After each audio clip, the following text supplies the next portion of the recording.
1930കളിൽ ഫ്ലോറിഡയിൽ നടന്ന ഒരു കഥയാണത്. ഒരു റേഡിയോളജി ടെക്നീഷ്യൻ, പേര് കോൾ ടാൻസിലർ. ഒരു സ്വപ്നത്തിൽ നിന്നാണ് ഈ കഥ ആരംഭിക്കുന്നത്. വെളുത്ത വസ്ത്രധാരിയായ ഗോൾഡൻ ഹെയർസ് ഉള്ള വളരെ സുന്ദരിയായ ഒരു പെൺകുട്ടിയെ കോൾ വിവാഹം ചെയ്യുന്നതായിട്ട് സ്വപ്നം കാണുന്നു. എന്നാൽ അത് വെറും ഒരു സ്വപ്നമായിരുന്നില്ല.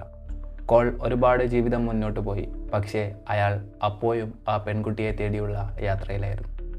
പിന്നീടൊരു ദിവസം എലീന എന്ന് പറയുന്ന ഒരു പേഷ്യൻ്റ് ഹോസ്പിറ്റലിൽ അഡ്മിറ്റാകുന്നു. കോൾ അവളെ കണ്ടത് മനസ്സിലാക്കി. താൻ അന്ന് സ്വപ്നത്തിൽ കണ്ട ആ പെൺകുട്ടി ഇവളായിരുന്നു. കോൾ അവളെ വളരെ ഭ്രാന്തമായി സ്നേഹിച്ചു. പക്ഷേ അവിടെയും ഒരു പ്രശ്നമുണ്ടായിരുന്നു. എലീന വളരെ മാരകമായ ഒരു രോഗം പിടിപെട്ട് ഹോസ്പിറ്റലിൽ എത്തിയതായിരുന്നു. കോൾ തൻ്റെ പരമാവധി ശ്രമിച്ചു, ഒരുപാട് ശുശ്രൂഷിച്ചു. പക്ഷേ കോളിൻ്റെ പ്രണയത്തിന് മരണത്തെ തോൽപ്പിക്കാനായില്ല. കഥ ഇവിടെ തീരുന്നില്ല.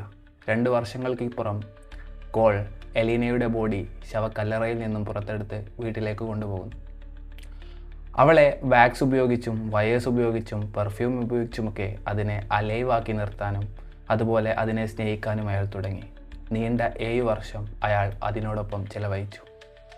പക്ഷേ 7 വർഷങ്ങൾക്കിപ്പുറം അയാൾക്ക് അത് മുന്നോട്ട് കൊണ്ടുപോകാനായില്ല. ഒരു ദിവസം എലീനയുടെ സഹോദരി ദുർഗന്ധം വമിച്ച് ആ റൂമിലേക്ക് എത്തിയപ്പോൾ എലീനയുടെ ബോഡി കണ്ടുപിടിച്ചു. അത് പോലീസിനെ അറിയിക്കുകയും ചെയ്തു. കോളിനെ പോലീസ് അറസ്റ്റ് ചെയ്തു കൊണ്ടുപോയി. പോലീസുകാർ കോളിനോട് ചോദിച്ചു, എന്തിനായിരുന്നു ഇതെല്ലാം? അപ്പോൾ കോൾ പേടിച്ചില്ല, സങ്കടപ്പെട്ടില്ല. കോൾ പറഞ്ഞ മറുപടി ഇതായിരുന്നു: മരണത്തിന് ശേഷം പ്രണയം അവസാനിക്കുന്നില്ല. ഇതുപോലത്തെ സ്റ്റോറീസ് കേൾക്കാൻ താല്പര്യമുള്ളവരാണെങ്കിൽ പേജ് ഒന്ന് ഫോളോ ചെയ്യാം. അപ്പോൾ അടുത്ത സ്റ്റോറിയുമായി വീണ്ടും കാണാം. ബൈ.